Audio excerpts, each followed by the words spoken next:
we are small in numbers because I know we've got our church Pathfinder camp on and a few things, and it's cold, and we all know what people are like, but yous are the brave ones who've come out. So we're very excited for the lecture. Who loves studying the book of Genesis? Amen. Well, I'm looking forward to this, to have an expert to come in and to share with us the validity of the Genesis account, especially the flood account, and to look deeply into the science. Now, you may also know that Dr. Ron is going to be speaking tomorrow morning as well at 10 o'clock here in this hall. So I look forward to that as well. So let's begin with some prayer, and we'll have Dr. Ron up as well. Dear Father in heaven, we thank you for the chance to open the Bible, to look at science, which does not contradict but complement the Bible. And we pray now for our speaker that you'll speak through him and help us to learn more about the wonders of your nature and your creation. We ask this in Jesus' name. Amen.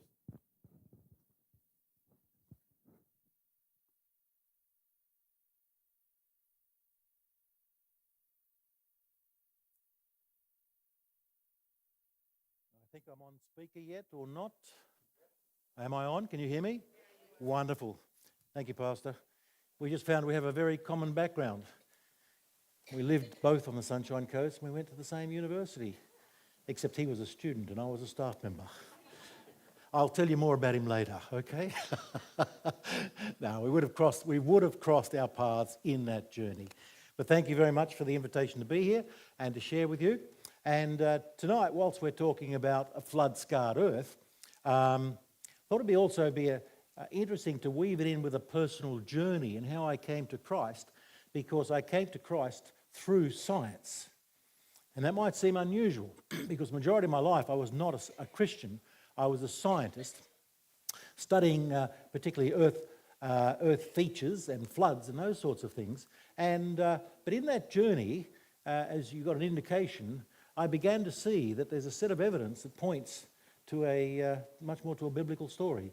And in the end, I confirmed all that, and that actually brought me to Christ. So I thought I'd share some of that with you, that just how important the science today really does, no matter whether it's microbiology or landscape science or molecular science, it's all increasingly pointing towards the Bible.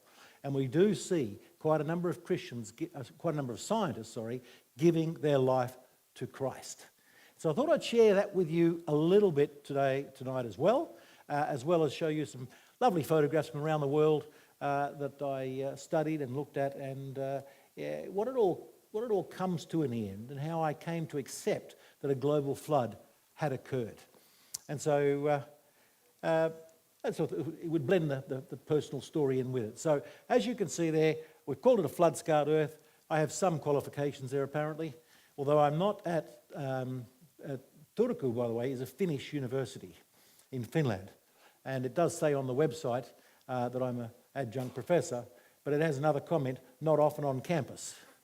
And that's because I haven't been there for 20 years. But still have an adjunct position there, which is really good. I love the Finnish people. But as you heard, I did spend time in the science faculty in Australia, but also overseas as well. And in that journey, I was a scientist. And I like putting that photograph up because I like imagining that's what I'm going to look like in the end. I did have dark hair and it's all turned grey, and I think with a little bit of time now it'll start to go curly and I'll start to look like that. So I think that's a future image of me. But the one thing I want to stress here, I was not a laboratory scientist, a person who was I was in a laboratory many times, doing many things, but that was not my focus. My focus essentially was to be a field scientist. I wanted to be out there in the natural world and enjoying all of that. And so I studied landscapes and floods and sediments and fossils, even microbes. Published 6 international papers on microbes, of all strange things to do. But I did enjoy being out there in the field, looking at all of these features. My main question, I guess, as I roamed the world, comes back to how did these landscapes get developed? When you look here in Toowoomba, you're sitting on top of a plateau. Well, how did that plateau, how was it developed? What formed that plateau? And to what extent does flowing water and floods have in creating this landscape that we see, that hill over there, that valley over there, and so on? And of course, my mistake the same mistake many scientists are doing today, is we look at this current landscape and we try to explain it by current processes. We measure floods today, erosion today, and then we try and backdate it as though that can explain the past. And that doesn't quite work. And I found that out slowly over about 35 years. But I did, by the way, travel the world in, and this is just an introduction, by the way, before we get into some of this fun science of physical science. I travelled the world. I spent 10 years in China and learned to speak Cantonese, basically. I spent a number of years in Finland to learn to speak Finnish, and that's an interesting language as well. I worked for the Gaddafi government for a while, and you're now looking at me going very, very, look, I can see the looks on your faces. No, I was not working in that particular side of the Gaddafi government. I was working in sustainable water management and sustainability, environmental management and so on in Libya. And by the way, the media on Libya that we get in Australia is, like much of the media in other countries, not quite correct. When I was there, prior to the civil war, there were Jewish synagogues and Christian churches in Tripoli, and you could go to them. In other words, Gaddafi was not a Muslim proposing anti-Christian. He was actually fighting for Africa. Now, I don't endorse him because of his terrorist act, but the point is the media won't highlight that he was actually trying, as chair of the African Committee, to have Africa recognised by the rest of the world. Interesting, isn't it? So I got on very well with the Libyans, having good chats with them. Had a chat in a Roman sauna, of all places, one night, and they got translators in.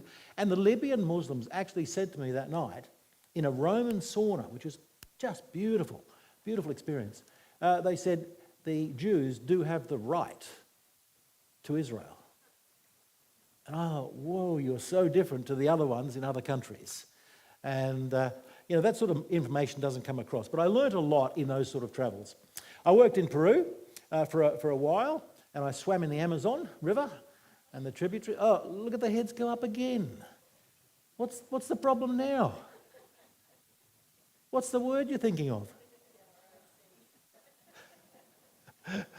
What's the animal you're thinking of? Piranha. Yes. You've been watching too much Hollywood, I say. The piranha in the Amazon do not eat people. You're too tough and tasteless, okay? If you go to the Amazon and you go to major cities like Iquitos, you will find surf life-saving flags on the beaches. Now, I call them beaches because the sandbar in the Amazon is 1 kilometre long. So it's like Mooloolaba Beach or Noosa Beach. It's incredibly beautiful. And you can go swimming there. And people do. And so piranha don't attack you there, and they don't eat you, but they do serve piranha, and I got to eat piranha, and they are a beautiful fish, actually, to eat, particularly with a Peruvian sauce. Really, really lovely. And so it's the Congo piranha that are the nasty ones. So don't go swimming in the Congo, but you can go swimming in the Amazon. Although in the Amazon, the one thing you do have to watch out is for all the little things. Little things will try to get into every part of your body. You don't even want to imagine where that is. They will do whatever they can to get into it, and you'll be rushed to Lima into a hospital for weeks. So it's the little things you have to worry about in the Amazon, not the big things. And so when I was there, I made sure I was completely covered in a long sleeve shirt, long trousers, and I put on 5 layers of different insect repellent because I didn't know which one would work. And so you just put them all on, layer after layer. And I survived. But other people, a good friend got leprosy, lost half his neck. One of our others, unfortunately, was shot because it was a difficult environment to work in, and she was killed, and so on. And so, but it was interesting there looking at floods in the size of the Amazon. Worked in the Pacific Islands, loved all that as well, particularly in the Cook Islands and so on. USA, South Africa, worked in all of those other places, and absolutely loved it. The question, though, before I get into the science, is why did I do that? What actually sent me all the way around the world into the most remote places? Well, a little bit of background. I was raised in a dysfunctional family, very much an alcoholic family. And so there was an incredible amount of alcoholism and violence, not just in the family, but in the extended family as well. And so there was really no place of reprieve. You couldn't actually get away from all of that. And I thought, okay, I wasn't an adult thinking like this, but I thought there has to be an escape mechanism. And I thought it would be education. Unfortunately, what happened in secular schools, this is not pronounced by the government, but what happened in secular schools is also what happened in Catholic schools and Christian schools. And I became a victim there. And so by the time I was 18, I actually could not communicate. I had no idea what love was, what a relationship was. In fact, just to give you a humorous example, at about the age of 17, a friend down the road who turned out to be a Christian called me down to his family's home, and I walked in, and it was a fascinating day. We had a little bit of a chat, and that his father came home, and his mother, he hugged her, and his mother had some tears. And he said, "What's wrong, dear?" And she said, "Oh, this didn't go right today. Something went wrong." And he went, "Oh, I'm so sorry to hear that." And he kissed her. I fell off my seat. Seriously, I had never seen that in a relationship. That's how dysfunctional I was. And so, why did I roam the world? Because I loved it. I absolutely loved getting away, going to remote places, because in those remote places, I'd only ever be with other dysfunctional people. And they're called biologists. Okay? Any biologists here? No? My wife's not here, she is, otherwise I'd be walking back to the Sunshine Coast if she was. But no, I absolutely enjoyed it. Was I shot at? Yes. Was I arrested by foreign governments? Yes. Was I drugged and robbed? Yes. Was there an attempted kidnapping on me? Yes. I loved it. Why? Because it was helping me to grow as a person. You understand what I'm saying? I didn't know who I was. I didn't know why I was here, what my purpose was in life. And so what happened was, I actually went overseas, and when I went to China, I didn't go as an expatriate. I went as a local for 10 years. And it was just an incredible journey. I loved it. Absolutely loved it, working with Chinese people only. Then when I was in Finland, I did the same thing. I learnt the Finnish language and connected with them. My Finnish journey, by the way, just to finish it off for you, was an interesting one. It was one of my earliest journeys when I was still socially dysfunctional, absolutely dysfunctional. And what happened, I was in a sauna one night, and I do love saunas, by the way, and in Finland they all have these saunas everywhere, and I was sitting in there with a pastor from a Lutheran church, and he said to me in an English language, but he said it to me in the style they speak, which is a Slavic, and they roll the R. So he said, "Ron, you are a good Finnish man." I said, "What do you mean I'm a good Finnish man, Pastor?" He said, "Because, Ron, we have sat here for 1 hour and you have said nothing." Because I didn't know. And so if you're a young lady here and you go to Finland and a Finnish guy says to you, "I love you," understand this, that's the only time in your life you're ever going to hear that. There are documentaries on Finnish men. That's the way they speak. They say it, it's meant to stick. And a CNN program says to a Finnish man, "Well, what happens if you don't love her?" "If I don't love her, I will tell her I don't love her." I love the Finnish men because they were stoic, blunt, and that's the way I was at that stage when I couldn't communicate well. So I loved all of those travels, and it was just a real blessing to be able to travel the world and grow up. And eventually I did come back to Australia, help set up the university where your pastor went to for a while as well, and that was the University of Sunshine Coast, helped set up the science faculty there, and I was there for 10 years as well, establishing that faculty within that university. So, interesting journey of a non-Christian. When people came to me and said, "Will you believe in Christ? Will you accept a godly Father?" My immediate reaction, you may not understand it, but it was absolutely no way. Why? Because if you have a father who says he loves you and does things to you that hurt, and then you have a teacher who says that, and you also get hurt, do you think I'm going to hear about another man is interested in me? I was not interested in that. And so I was resistant. Now, this is the humorous part, I did go to churches every now and then. Isn't that interesting? Why did I go to churches?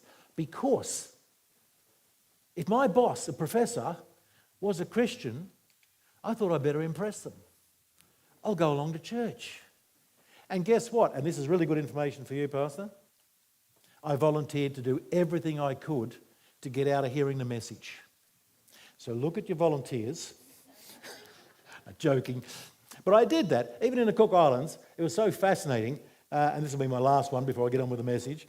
My last one was I was in the Cook Islands, I was meeting the government ministers, and they all decided to pray at a government meeting. I thought, what's going on? I thought, oh, I better lower my head, and okay, yeah. Did all that. And I said afterwards, what's going on? And they said, oh, well, I'm the Minister for Agriculture, and I'm the pastor of this church. Oh, yeah, I'm the Minister for Environment, and I'm the pastor of this church. And I thought, okay, since I've got a major contract with the Cook Island government, I better go to church and pretend I'm in the same, kettle of fish. And so I went along to this beautiful church with beautiful singing. Oh, it was wonderful, but I was tense, really tense. And eventually, this Cook Islander man from behind me leaned forward, put his hands on my shoulders, began to massage my back in the middle of church. And he was going, hey, bro, just chill, okay, just chill. He could sense I was unhappy. I turned around, I was going to really, have a go at him, but he was way, way bigger than me. So I let him go, went to their lunch afterwards, and the seed was being planted. Isn't that interesting? That even though I was trying to run away from Christ, he was actually creating scenarios for me to actually hear the message. And so that's how it all started in my roaming. And now my computer's playing up now. Get rid of that one. So there's a bit of background for my journey. What I'd like to share with you now, though, is some of the science as I travel the world that really changed me. But before I do, let's get the administration out of the way. And tonight's a good night rather than tomorrow. I work for Creation Ministries International. You may have come across them before. We have a major office in Brisbane, also at 6 other countries as well. And we have a website that's for you. And that website, as you see up there, it's got a red circle around the search engine. There are over 15,000 articles for you to copy, read, plagiarise, give away, do whatever you want with them, because we want you to share them with other people. They're not written for scientists, they're written for you. Big difference there. They're written for you. Now, on that site there, and the site is called creation.com. That's not hard to remember, is it? Creation.com. So just write that down. Creation.com, go in there. If you don't find the article you're looking for, you're going to use a Q&A system we have and ask us a question. We will find the best scientists in the world whom we have connections with to answer your question. So even while I'm up in Toowoomba, there will be questions coming to me from people in other countries, Malaysia, USA, but it's targeting a question on the flood. They'll come to me and I will respond within 2 weeks. That's what we do. And we love doing that. So if there are questions and you want answers, we will have them for you. So creation.com is there, but also on creation.com, whilst it's been running for 40 years, and that's why it's got 15,000 articles. But more importantly, we have what's called an info bite, which keeps you up to date with what's going on at the moment. In other words, every 2 weeks or so, we'll send you an email, and that email will have a short article written for you, not for scientists. It will challenge a new scientific discovery, or it will explain something about a movie like Jurassic Park, or it will do things like that. And we've got a couple of friends groups, people here, who are just going to pass a form around for you at the moment. If you're after being kept up to date, and the reason I suggest you be kept up to date is it's an evangelical tool. What do I mean by that?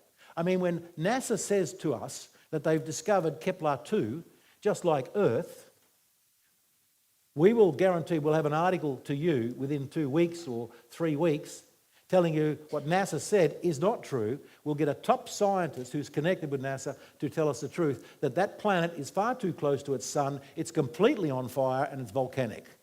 That's not what NASA said.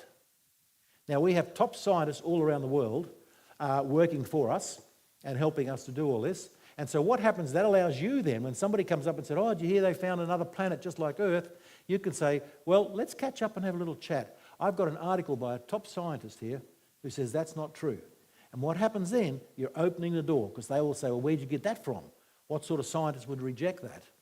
And you look at the name of the person and all the rest of it, and they will be impressed that you're dealing with a top scientist. It opens the door for communication. Do I read every one of them?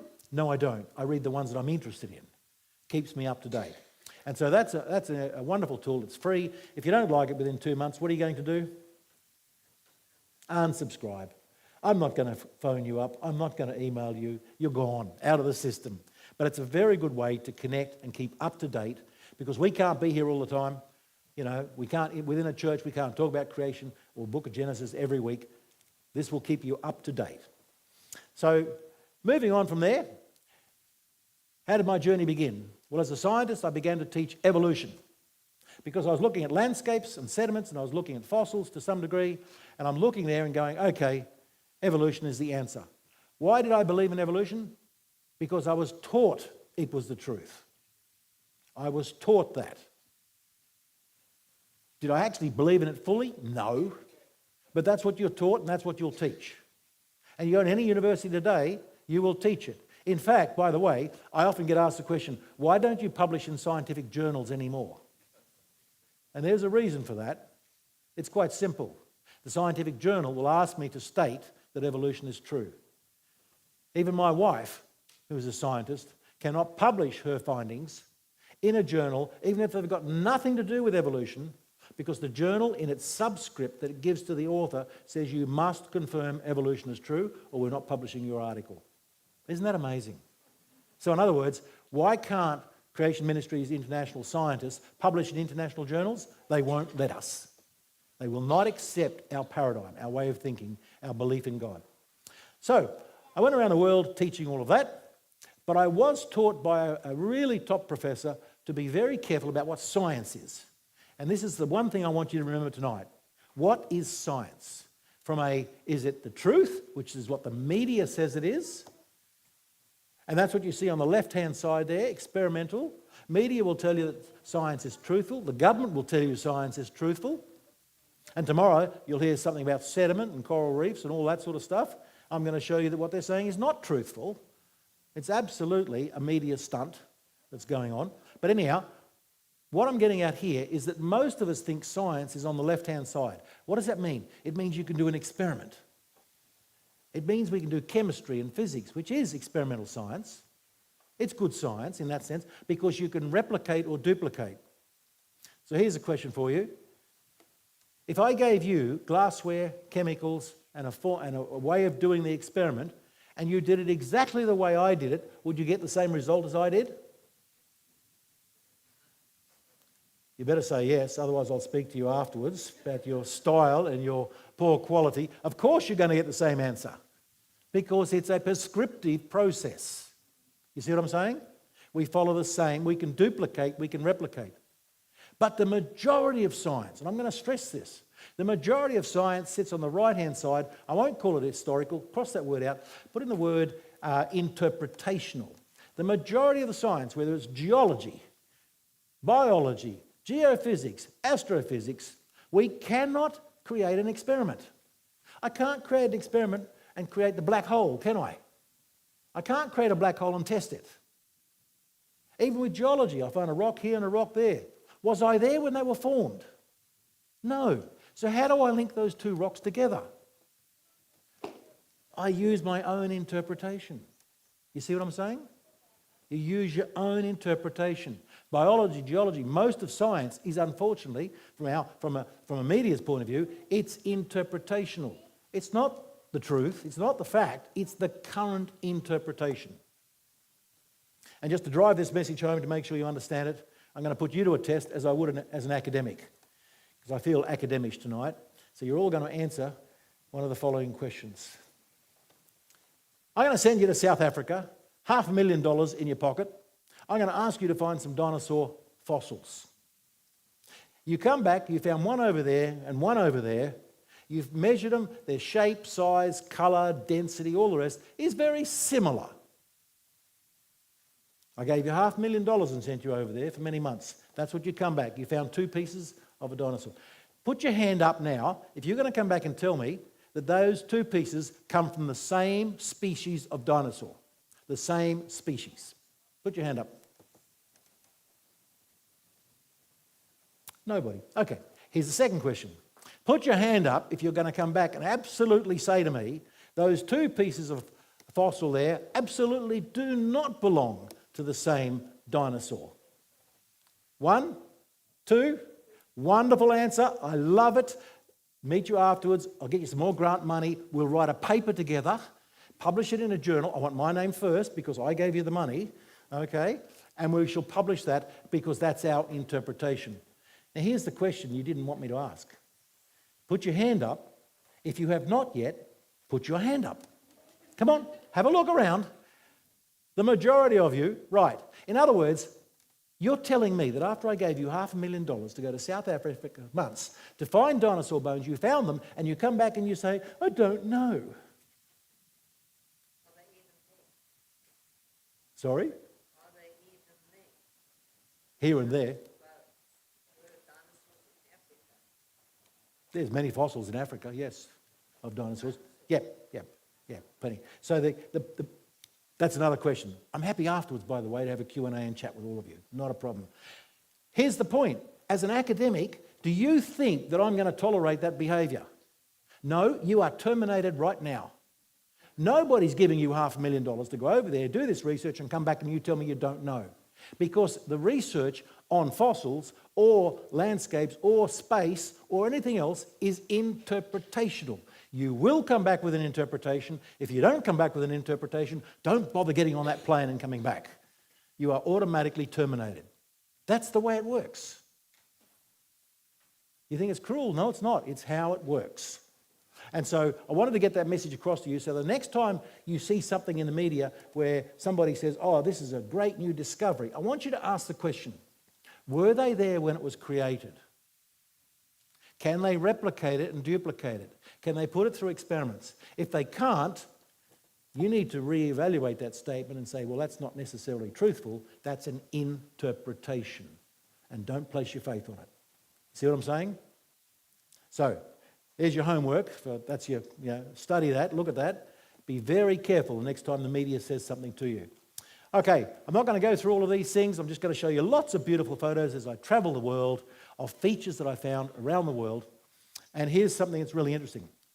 By traveling around the world, I saw the same feature over and over and over again. So I saw patterns. Most scientists don't see patterns because you work in a particular location. And every university is the same. University of Sunshine Coast. University up here in Toowoomba is the same. Most scientists will work in this region. I was travelling the world seeing a very different picture. And I was looking at plateaus, which are flat areas and all these things. I'll show you pictures and just give you a little bit of a description on each of those. First of all, the Earth is covered in 70% of the continents. 70% of the continents are sedimentary rocks. That's from the dirt. That's the big word. Sediment means dirt on the move, okay? So dirt, erosion has occurred. 70% of the planet is made up of sedimentary rocks. No other planet looks like that at all. There's something unique about this planet. Secondly, 40% of the continents are plateaus, lovely flat surfaces across the top where you get some current erosion going on. In Africa, it's 60%. First question I had when I'm travelling the world in a plane for an hour flying over a plateau was how come we can have plateaus that beautifully flat after 300 or 500 million years? Why hasn't it been carved up? Because we have seen other areas that are carved up, but why is there so many plateaus on the planet? Why do we have it here? The Great Dividing Range is a plateau that slopes inland into Australia, into central New South Wales and central Queensland. How come we've got a plateau that's still standing here, largely untouched? You look at those plateaus and you see they've also got very nice steep cliffs on one side, but not on the other. It's rather interesting. We have it here on the escarpment. There's your steep drop going down. But then it grades down gradually in the other direction. You'll see that all around the world, wherever you go. And you'll see these lovely plateau surfaces. This is one in Brazil. Now, fascinatingly, here we are in New South Wales, and you see it there again. There's your lovely plateau at Wollomombi Falls. Now, one of the arguments that was given to me when I was young was they're like that because all the sedimentary layers are like that. You know, if you drive just even back to Brisbane and look at the cuttings in the roadway, you'll see the sediments all line up beautifully. So they say, oh, that's because you've got a hard rock on the top. That's why it's a plateau. Sorry, Those rocks there do not go like that. In Wallamombi, they go like that. In other words, there are hard rocks and soft rocks pointing upwards. So here's the question. Why haven't all the soft rocks been eroded? When you walk across that plateau, you will come across soft rocks, hard rocks in terms of erosion, but the soft rocks have not been eroded. Interesting. So in other words, it's got nothing to do with the sedimentary layer like that. It's not resisting erosion. And I'm already starting to think, well, this plateau looks quite recent, not old, because in hundreds of millions of years, those soft rocks should have been eroded away, should have been removed. Just to prove all that, again, there's your sedimentary rocks down at Port Arthur. You can see them all there, nicely layered. Just to prove that for you, there they are, nicely layered. You see it everywhere, don't you? Wherever you go. Even here, where you've got a dissected landscape, you can still see the sedimentary layers because of the colour. And if you get up close, you'll see the sedimentary layers all match. So even in dissected landscapes, underneath is all these lovely layers that do this. Sometimes they'll tilt, but they're always parallel to each other. And so there's another example. It's highly eroded. There's been gullying, landslide, everything. But look, you can see the layers. They're clear cut. And here's a problem. That if we could have a plateau or we could have an eroded landscape, it doesn't matter. Underneath, what do we find? Lovely layers wherever we go. All right? Put it there as a diagram.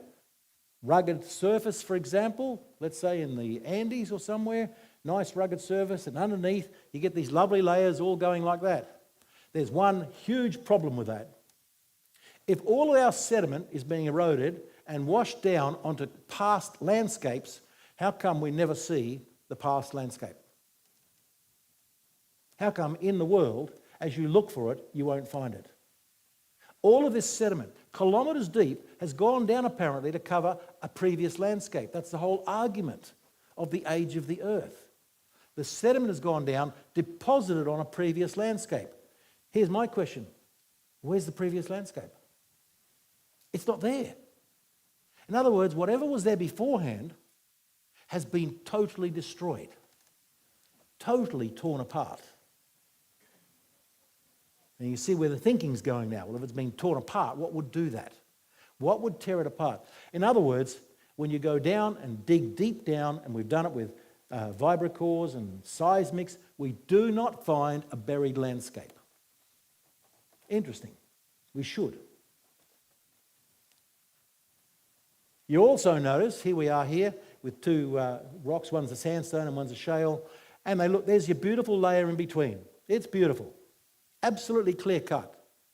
Yet the scientists will tell you that the difference in the age between those two rocks is 12 million years. Now, it's not just that little bit there. That layer goes for hundreds of kilometres. In other words, let's go back and try and imagine what happened. The shale gets put down, and then nothing happens for 12 million years. Because if you had rainfall, what would have happened to the top of that surface? You'd get erosion, you'd get this sort of stuff going on. But for hundreds of kilometres, it's a perfectly natural line. Not the slightest hint. No wind blew, no rain fell for 12 million years is the argument. Doesn't work. And they say it wherever you go around the world. Oh yes, this part of the Grand Canyon is 10 million years younger than that. This part is 20 million years younger than that. Yet this one goes for thousands of square kilometres. And yet it's a perfectly flat surface. So you're telling me, when I was becoming, discussing with scientists as I was travelling, that this layer was put down and for 20 million years, absolutely nothing happened. And then all this new sediment came down and put it on top. And then for 10 million years, nothing else happened, and then all this new sediment came down. You see what I'm getting at there? I can't find previous landscapes, and those layers do not seem to be this continuous layer put down all the time, which is what they say. It actually seems to be done in some other way, which doesn't make sense. Here's another challenge for you. In northwest Wyoming, in one plateau, you'll find this little cobble or boulder on top of the plateau. Now, what does it look like to you? Have you seen those sort of things before? You have. You'll find them in rivers. Exactly. They're the bedload in a river. Here's the problem. That's sitting on top of the plateau. It is bedload because it's well-rounded, concussion marks, all sorts of things, except it's not one sitting on top of a plateau. In that plateau alone, there are 1 billion cobbles like that. How do you get those bedloads on top of a plateau? Go to South Africa, you'll see the same again there. Another billion on top of another plateau. You see what I'm seeing here? Patterns around the world do not match the story I was taught when I was in university of a slowly evolving landscape. It looks like a landscape that's been torn apart by something incredible. You'll also find these polystrate fossils where you'll find a tree buried in rock. You won't find many of them in Queensland. I found out, it's rather interesting, whenever the road department cuts and finds a tree like that, they actually remove the tree. They claim it might be structural, but I think it's more to hide the fact that you can actually have trees buried in rock standing upright. It stands upright. Yet when you look at that, if you look at the rock at the bottom there, where that lady's feet are, is a very different age to the rock at the top. Yet that tree is not decayed, wrecked, anything else. The one thing that's common about them, and we have, by the way, in Queensland, from Bow Desert to the Sunshine Coast, there are over 1 billion of them buried underground. Fascinatingly as well, guess what? They don't have root systems. They have been snapped. They don't have leaves. The whole top has been snapped. They've been snapped and buried. Could you imagine a catastrophe that did that? Now, we didn't know how to explain that for years, but eventually we worked it out from Mount St. Helens.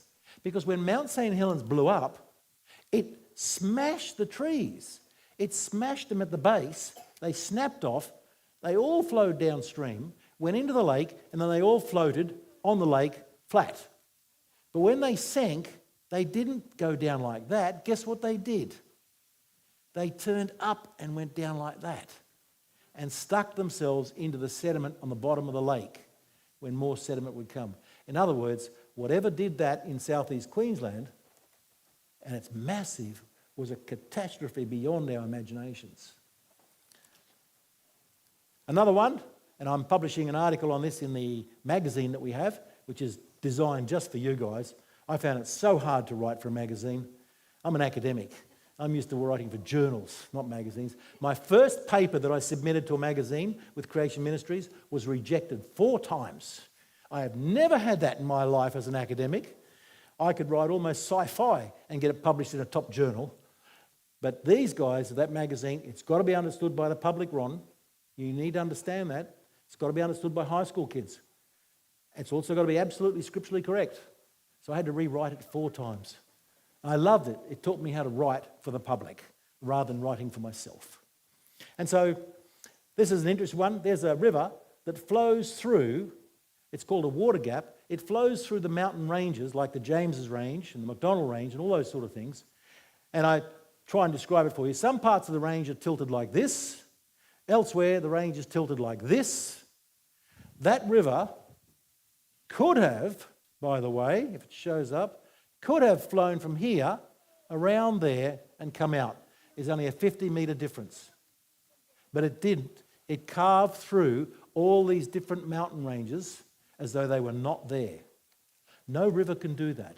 In fact, the Northern Territory government is so upset by this image, they've had to declare officially that the Finke River must be the oldest river in the world. And it's actually on their website, because there's no way of explaining that outside of a catastrophe where a massive amount of water just flowed through those mountains and tore them apart. There it is there. There's the Finke River. I love going to the Finke River. I did it last year. That's why you'll see this publication coming out. I went with another chap with some drones. We were climbing down these cliff faces. I did well. He didn't. He went boom, boom, boom, boom, like that. Couldn't walk. And being a scientist, I knew exactly what I had to do. I said, are you okay to stay here for a couple of hours? I want to keep doing some more research. And he said, yeah, I'll stay here. I'll fight the dingoes off. Oh, good. I walked off, did some more research, came back and we had to carry him back to the vehicle then. But I had a lot of fun there. But look at that water gap. You see what I'm saying? The river has just gone straight down. Now, no river does that. It tilts the slope that way. So that didn't happen with a river over time because the top should have all collapsed. That happened instantly, really fast. There's something else that's unique there, and you're going to see this for the first time. This is a major discovery. Nobody can explain this, except there's an article coming out again in the magazine, which I've written, which will explain this. You see there, interestingly, the Finke River. There's the water gap, there's the river. There's something else which is unique about that image. There is another past river channel there. I'll go back. There it is. That river did not migrate from one side to the other because, as you'll see down the bottom, there's a 50-metre mountain range, solid rock between it. The river didn't do this. In other words, there was a previous water gap formed. Supposedly, the water filled up that entire valley so much that it overflowed and created an entire new valley next to it, never before seen on this planet. Absolutely ridiculous idea, that is. And I'm going to argue what the real answer is, and that is actually a part of the flood, the Great Flood. There's Ellery Creek. Have a look. You might have a better eyesight now to look at that one. Does it have a previous track? Yes, it does. I'll show you. There it is there. Go back. And yet that creek, look how little it is. It barely ever flows. How did that little creek create two valleys through the middle of a mountain range? Impossible. Again, these discoveries, as we make them worldwide, really. And the last one, underfit rivers. I won't go much into this, and that is simply this. The majority of rivers do not belong in the valleys they're in. In France, over 50% of all rivers have been told they're too small for the valley. They could never have created that valley, even with hundreds of millions of years. And underfit rivers are everywhere. And this is another one I'll be publishing soon. There you see a lovely river flowing along there. But there's something unusual about that, because you'll also see that the floodplain, the darker green, also meanders. So the river meanders on there, and the floodplain meanders. And so if you then take it to there, what I'm trying to show you is there's the river meandering, and there's the floodplain, and it will meander. When you look at it at another scale, there's the river meandering, there's the floodplain, the green, the dark green, that's the floodplain, but it meanders. But we've been looking at it totally wrong. Interpretationally, it is totally wrong to say that is a river that created that floodplain. And now we've done a lot of work out there, and guess what we found? That floodplain was the old river. And that old river is surrounded by the floodplain out here, not around there. That old river, by the way, had to have discharge 50 to 60 times larger than the current river. And that is physically, meteorologically impossible. That is the runoff from some catastrophic flood. Won't even talk anymore about that. It's getting a bit heavy there with science. So what happened was, 20 to 60 times their current discharge. It's absolutely impossible. It can't be done. It had to be done by something catastrophic in the past. So I came to a point in all my travels around the world that I now argue that sediments and landscapes and fossils point to the Bible. And when I said that to my secular friends, they all said, yeah, we agree with you, Ron. We agree with you. It points to the Bible. Isn't that interesting? As a secular community, we said it points to the Bible. The evidence of these colleagues of mine who travelled the world with me said all of this points to the Bible, not to the argument of old age or long evolutionary processes. And I've shown you, I could show you many more different types of landforms. They all point to the Bible. Isn't that fascinating? So now I'm caught between a rock and a hard place. Because at this point then I'm going, well, is the Bible true then? So how did I become a Christian?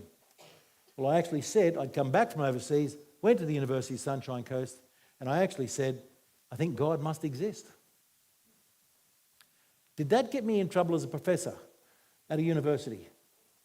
Oh, yes, it did. And particularly one biologist, she was pretty upset with me saying that because she'd never met a tutor who said it, a lecturer who said it, a senior lecturer. But here's a professor also setting up the Fraser Island Research Centres, working for the OECD, and was an advisor to the federal government on natural resources. I said, I think there's a God, and she interpreted that as that I must be a Christian. Because if you say God must exist, the other person who's not Christian will go, oh, so you're a Christian. That's what they do. They think we're Christians. And I'm not a Christian. So she asked me questions, and I didn't know what to say. I told her to go and read the book, meaning the Bible. And being a strong atheist from an atheistic family, what did she do? Went and read the Bible. Because atheists will do that. So just remember, as a Christian, your atheists are out there arming themselves every day. They love to read the Bible. Dawkins says he reads it all the time. So do the others. They'll read the Bible so they can challenge us. Well, she was doing that, asking me more questions. Like she said, why did God kill so many people? I said, what are you talking about? Where'd you start? And she said, I started in the book of Genesis. I said, no, I don't think you're supposed to do that. I think you're supposed to start in them gospel-y things. There's two people, non-Christian, trying to talk Christian to each other. She walked away from me going, you're one strange man because you read the Bible backwards. Christians must be weird. Eventually, you know, I love saying it, she walks this way, I'd walk that way, but we were both working in the same university. So what happened? In the end, she said, take me to your church. I go, what? She said, I want to prove God doesn't exist. I go, what? I put it off week after week, month after month, but eventually I said, okay, let's go to a church. We went to a church down the road and we had an argument in the middle of the church, as two academics would have an argument in the middle of a church. She said, this is not a church. I said, yes, it is. She said, well, where's the organs? What's with the band? I said, I don't know. Sit down. She said, where's the stained glass windows? I said, I don't know. Sit down. She said, where's the wooden pews? You've got these lovely cushiony seats. I said, I don't know. Sit down. She sat down, and at the end, the pastor, of course, realised that he had two very dysfunctional people in the room, an atheist and an agnostic. I'm agnostic now. She's atheistic. Interesting, isn't it? So the pastor at the end of it all said, well, I'm doing a call for Christ, and in that church, he said, close your eyes, lower your head, raise your hand if you're giving your life to Christ. Guess what the atheist did, what she did? She put her hand up, gave her life to Christ. Doesn't remember the message. I don't remember the message either. But she then thought, well, you know, this professor might now look upon me without arguing now because, you know, he's a Christian, not knowing I wasn't. And guess what she saw? My hand was up. You see the point here? An atheist dragged an agnostic into church and they both gave their lives to Christ. So what are we doing? God will use every opportunity. You see what I'm saying? So let's not be shy in spreading the message. If an atheist can drag an agnostic into church and both give their lives to Christ, even though they're scientists and totally argumentative with each other, that's an incredible blessing that was upon us. Did she annoy me anymore? No. So a year and a half later, I married her. She can't be here. She sends her love, but she's got to be doing some youth work at our own church, and she's also working at a Christian school as well. So that's how I gave my life to Christ. Isn't that interesting? Where were the Christians? In fact, there were Christians all around the world, because when I then contacted all my friends in Finland and China and elsewhere, I said, guess what? I've become a Christian. They went, wonderful. I said, what do you mean wonderful? Because when I was there, I pretended to be a Christian. They said, oh, Ron, we all knew you weren't a Christian. Interesting, isn't it? That they could detect that. Anyhow, God said, and behold, I myself am bringing flood waters on the earth. That's what I saw as a scientist. I made that decision as a scientist, not as a Christian. Often we're challenged as Christians because people say, well, you're a Christian, therefore you'll believe in the flood because it's in the Bible and you have to believe it. That's not what happened in my case. I became a Christian because of my science, not because people were, you know, with me and helping me and all the rest of it. They were doing it by prayer, but in the end it was an atheist that dragged me into church. And Jesus speaks of the flood. That's the most important point we need to remember. Too many times we're told that the book of Genesis is from Mesopotamian stories or other stories. That's not the truth. Even non-Christian scientists, secular scientists at top universities like Cambridge and Oxford and that, wonder why Christians say that.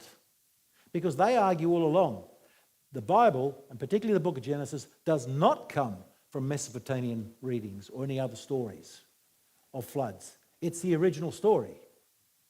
The others are distortions of it. Yet for some reason, Christians, we will often take it upon ourselves not to accept the fullness of the book of Genesis. We'll wonder, did the flood occur? We'll wonder, did the 6 days really happen? Were they 6 days, 24-hour periods and so on? But here it is, Jesus speaking of the flood. And as it was in the days of Noah, so it will be in the coming of the Son of Man. In other words, he linked his current work to the future. There it is there in Matthew 24. Remember, Jesus also used the book of Genesis multiple times. He used it for the Roman coin. That's a doctrinal matter, not just a comparison. He used it for marriage and divorce. He used it for Sodom. When he was in Capernaum, he was upset because he had shown miracle after miracle in Capernaum, but they didn't accept it. And as he walked out, he said, had the people in Sodom seen what I had done here, basically, then that wouldn't have happened to them. They wouldn't have been destroyed. Basically saying, you in Capernaum, you got more challenge in the final days than the people in Sodom have. You have rejected me in your presence. Jesus referred to the book of Genesis over and over again. And so, and the apostles, by the way, if you're wondering about that, come and talk to me. Every writer in the New Testament will refer to the book of Genesis. Every writer, whether it's Jude, Peter, Paul, they all refer to Genesis multiple times. So therefore they accept it. That is the foundation of their teaching. They accept it, that it's important. They accept it's correct. They accept its history. Not one of them argued that it wasn't. Yet in today's world, what do we find? Go into a Koorong bookstore. And I love Koorong because I worked there for a while. Once I was terminated from the university. And how many books there will say it didn't happen? I even went into won't go into details, had a brain surgery, on death's bed, all the rest of it. And when I did recover, I was able to go into a pastoral library to spend my days when I was going through radiotherapy and recovery and everything like that. And in this pastoral library, unfortunately, you know, I'll name it, it was a Uniting Church library. There was not one book on the Genesis stand that says Genesis was true. Every book that the pastors were reading was teaching them that Genesis is not true. This is an attack upon us from false teachers, and we're weak in it. We'll defend Christ, but how many times will we defend the book of Genesis? If you're challenged, do you defend it? You know, you've got to be firm, absolutely firm, and you've got to know how to argue it as well. So, go back. The point is, when we challenge the book of Genesis as Christians, we're not challenging Moses who wrote it or drew it together. Who are we challenging? God. We're challenging God. Isn't that incredible that we even do that? That many Christian bookstores and many Christian books are riddled with books that say Genesis is not true. We challenge God. As a scientist, I became a Christian. As a Christian, I love it. I won't doubt anything. Now, did I prove 6 days? Of course I couldn't prove 6 days. Could I prove other things? No, I couldn't. But having proved the flood, that was interesting for me. I then gave my life to Christ. And I accepted immediately every other miracle. Don't doubt it. So it's interesting. Again, I want to share that with you because as a scientist, I gave my life to Christ, as many scientists do today. It's overwhelmingly pointing to that. To keep up with it all, by the way, just to wrap it all up, Our magazine, by the way, is available for you tonight. It's a, we'll actually get them, pass it around, because you better, if you're going to be here tomorrow night, it's a totally different topic.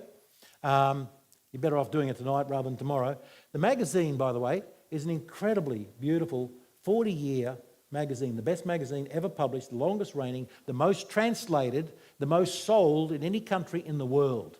It outstrips any other creation magazine or publication. And they are the most beautiful things. If you're any way uncertain, go and have a look at the desk out there and have a look at a few copies of them. Now, why am I going to promote signing up to the magazine? Let me give you a reason. The one that helped me when I was in hospital, the one that helped me at other times. I'm not asking you to buy it for yourself. I'm asking you to buy it, read it, and then what are you going to do with it? Give it to someone else. I did it to nurses in the hospital. I'm constantly, because of my brain surgery, and I still have a tumour in the brain, constantly undergoing MRIs and everything else, constantly going to doctors. So what do I do with my latest edition of the magazine? I take it with me. Do nurses love it? Yes. Do they love it in other places like restaurants? Yes, they do. Imagine if someone comes up to you and you've got one of those under your arm and you said to them, "Oh, have you ever seen this? It's called Creation."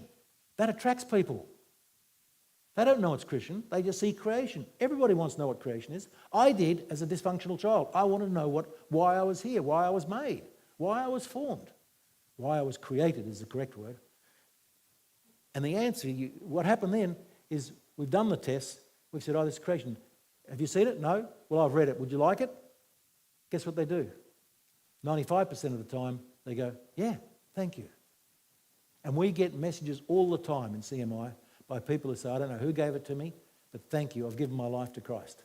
It's a tool to use, not one to keep. If you want to keep one in your own little room, then buy 2 copies. Keep one and give one away. It is such a beautiful. In it, it's balanced. It's got some biology, some geology. It's got a youth section, a children's section. It actually interviews a top Christian somewhere in the world. I've written 4 of them, and I loved it, meeting top Christians and writing their stories. If you're uncertain, have a look at them out the back there. If you do sign up for 3 years, you'll get a $15 discount on anything else out there as well. So plug those tonight. And if you do want to get another book, this is our #1 selling book. It's the book that you will be asked questions about as a Christian. What do I mean by that? We did a lot of research on what questions you get asked as a Christian. When somebody says you're a Christian, do you not often get asked a question that's a bit unusual? For example, well, if God created the earth, then who created God? What about, well, if you're a Christian, can you tell me who Cain married? Right? Lots of questions like that. We've done the research. Guess what we've done? Over 60 questions, we have written you a 2 to 3 page answer. So next time you get asked that as a Christian and you don't know the answer, just say, "Look, I'm very busy at the moment." You rush home. I'll catch up with you tomorrow. Rush home, pull the red book off the shelf. You're bound to find that question there. Understand it and go back and meet them and explain what we're saying. It is the most... I didn't be academic. I didn't ask you to put your hand up if you know who Cain married. I'm kind. Anyhow, that is an incredible book. That's our #1 seller worldwide. If you want to know more about the Genesis flood, Taz Walker's book, it's a $5 book. Great little book, wonderful. If you want to protect young people going to university today against the evolutionary argument and against a lot of the other stuff, the woke stuff, but the evolutionary argument and all that, there's another little $5 book, brilliantly written by Gary Bates, who's back in Australia now. And that helps the young person. It's designed for those who are 16, 17, 18. You pass it on to them, and they'll get a lot of benefit out of reading that book. I threw that in as well tonight. That's the kids section. They have a wonderful CMI at these events. Rather than selling them individually, we'll actually wrap them up, and you'll get 5 of them with at least a third, if not 50%, I'm not too sure what it is, reduction on the whole package, which then makes it great Christmas presents and those sort of things as well. So I'm going to wrap it up there and say thank you as the scientist that I will look like in the future, and leave it at that and just go, was there any immediate questions, or did they get the urn going? Did you get a cup of tea or something? Not sure? But if you've got questions there, I'm happy to answer any questions that I can answer. If I can't, write the question down and I'll try and get an answer for you from another scientist, and that's their speciality.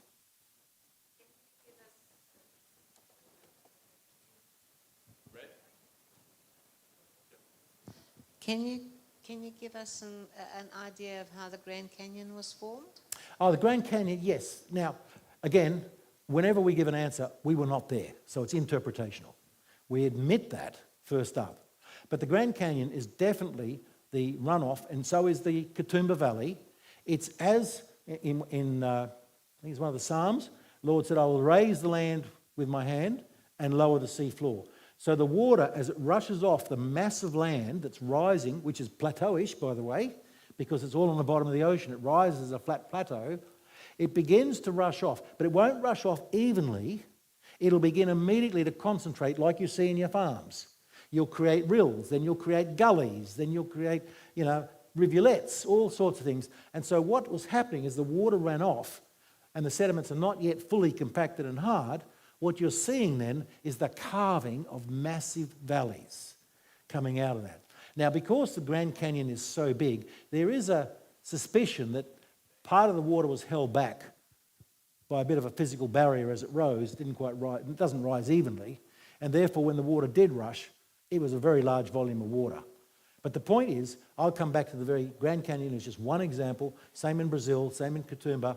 It is the waters flowing off the rising landscape would absolutely carve valleys just like that. Because you can test that in a laboratory. That's what it'll do. It'll carve them just like that. So it's the water coming off the flood as it goes back into the oceans.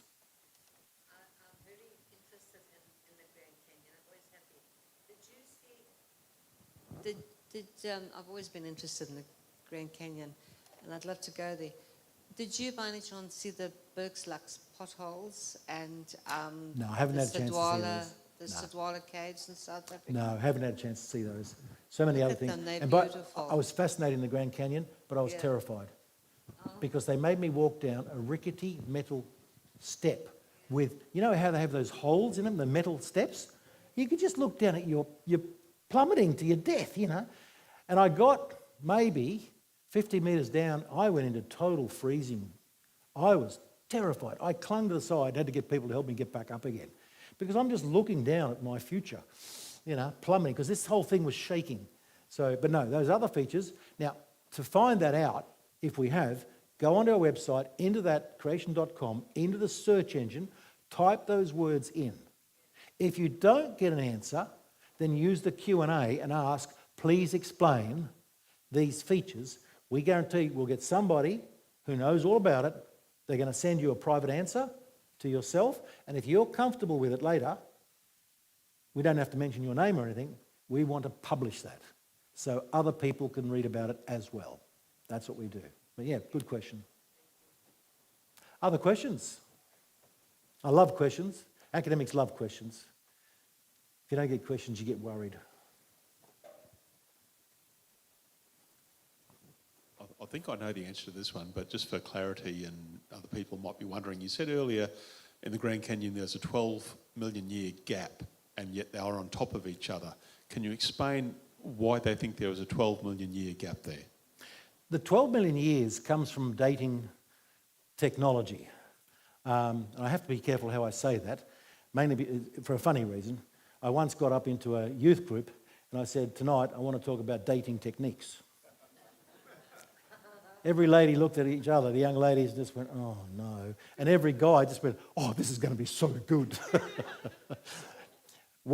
Those dates come out of using radiometric dating techniques. And I've used carbon-14, I've used potassium argon, I've used thermoluminescence, optically stimulated luminescence. In the end, as a scientist, I gave up on it. They are riddled with flaws. The assumptions of dating of those radiometric techniques is terrible, absolutely terrible. I've got more slides, but I don't have time to show them now. But here, let me just give you this little experiment, and you give an answer to me. It'll be interesting. It'll show you how flawed the whole technique is. Suppose I give you if you see a cylinder, a laboratory cylinder, under a dripping tap, right? You've just arrived, it's 300 millilitres full, and the dripping rate is 50 millilitres per hour. How long did it take? 50 millimetres per hour, 300 millilitres full. Come on, you can do it. 6 hours? Yep, no, it took 4. You made some interpretations. What's your first interpretation? What's the first thing you could have done that's wrong? Water flowed at the same rate. I never said it was flowing at the same rate. Your interpretation is based on the current rate that you measure, which is exactly the same as the decay rate in radiometric dating. We measure it today, but we already know that today it can be affected by so many factors. A nearby factory can do it. Organic material washing down into the layers of sediment can change the rate. All these things can change it. In other words, we cannot assume a constant rate like we cannot assume a constant rate of dripping into that cylinder. You made another big assumption. It's an assumption you made. What's another one you made? Yes, I never said it was empty, and you don't know it was empty. There was already water in it. And so what you saw then, even if it was a constant rate, it was 4 hours because it already had 100 millilitres in it. Exactly. Now, does that apply to rocks? Oh, yeah. Amazing. So many studies have shown brand new rocks coming up, lava from deep in the planet Earth, whether they be in New Zealand, Hawaii, USA, coming up. Within a year or so, they cool down enough, we can then date them. And guess what dates we get? We should get 1 year, 2 years. No, we don't. We get millions, and in some cases, billions of years. In other words, the assumption is that a rock formed will have a 0 date. That is incorrect. It could already be millions of years old, even though it is raw lava from deep down. So, was the rock empty? No. Was the cylinder empty? No. And you made one other assumption, which you probably wouldn't be aware of, and that is contamination. Because where was that? Where did you see that when I said it's a laboratory cylinder under a leaking tap? Where do you think it was? In a laboratory. Yes. No, it wasn't. It was in my backyard. I'm trying to stop the drip of the tap, and it's been raining as well. That's called contamination. You see, so many things can affect it. I walked away from radiometric dating. Why? Because we would send off 10 samples, and I'll be blunt now, 10 samples, you get 10 dates. Which one will you use? What was that? Yep. You will not average them. You will not look for one that you find exciting. You've never found that before. You will not do that. You will publish the one that agrees with you and your interpretation. That's what we do. That's what we're told to do. Don't challenge an idea or a paradigm with a date, with a radiometric date. Never do that. You're on the wrong track if you do that. So, hopefully that covers that. The dates, I find completely false. Completely false. The other thing too, when you've got a layer like that, whenever you see even sand on a beach or in a river, within days, what's going to happen to that sand that's sitting there? What's going to happen? Well, if it doesn't move, what's going to happen? It might move, but if it doesn't move, what's immediately going to start to happen to that sand? Things are going to grow on it. Plants, worms are going to go into it. So what happens is you get bioturbation. You start to see under that layer irregularities because of worms or plant roots or so on. Guess what? When we look at those layers that I showed you up there, there's not the slightest hint. There's no evidence at all of bioturbation. In other words, it sat there for 12 or 20 million years. Not one worm moved. Not one plant grew. Not one raindrop fell. Isn't that incredible? Doesn't work. So I reject the dates.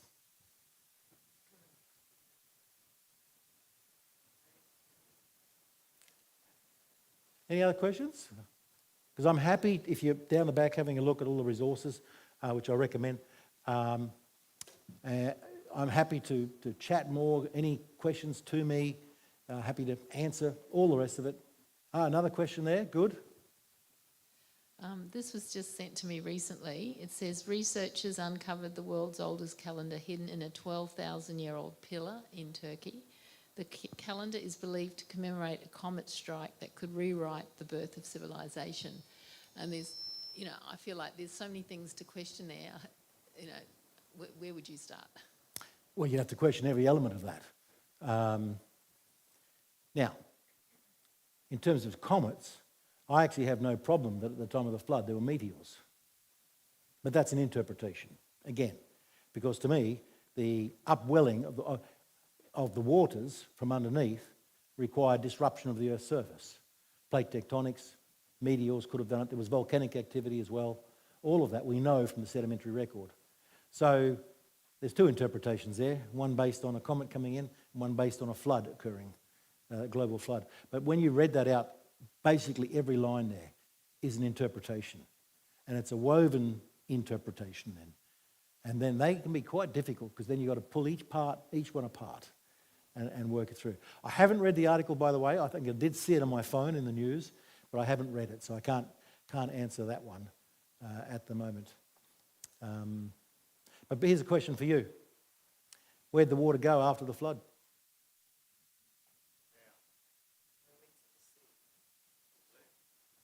Just went to the sea. If we were to flatten the Earth's surface now, the water would cover it 3 kilometres. The entire planet. Hasn't gone anywhere. Now, there is some of it. We've got a great geohydrologist who argues that the Artesian Basin is a relic of that, that's where some of the water seeped into, and that's in there. But the point is the bulk of the water still sits in the oceans. That's the flood out there. It's still there. Yeah, but that's what I'm saying. A friend of mine is arguing. He's done more drilling in Australia than anyone else. He argues that that's the seepage from the flood water. Oh, some of it could have been, yes. But the vast majority of it is clearly in the oceans. Yeah. Here's another question. Where'd the water come from? Everybody points upwards. But it comes up from underneath as well. And people say, but there's not much down there. How could you flood the earth?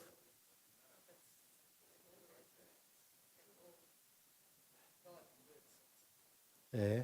If you look at it from a physical point of view, today, part of my work in Libya was all part of this as well. There is 3 to 10 times more water deep in the earth than there is in the oceans today. God didn't release all the waters. He only released a fraction of it. It's down there. Now, remember when you were young, you were taught it's not down there. Now, with better equipment to look down deep, we know it's down there. Not in a liquid form, but in a crystalline type form. But it's water. It's water.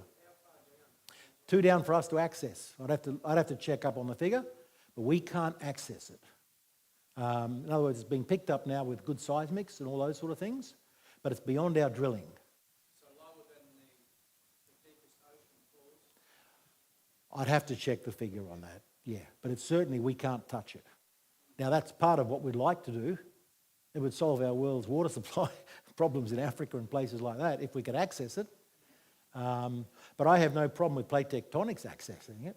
Plate tectonics send it down kilometres, and that way it could easily, come forth like that. But yeah, so there's no problem with the water coming from underground, as God said a lot of it did. And it would also then, with volcanic activity, generate water from above as well. Because the very fact that whenever you have a volcano, you have massive rainstorms as well.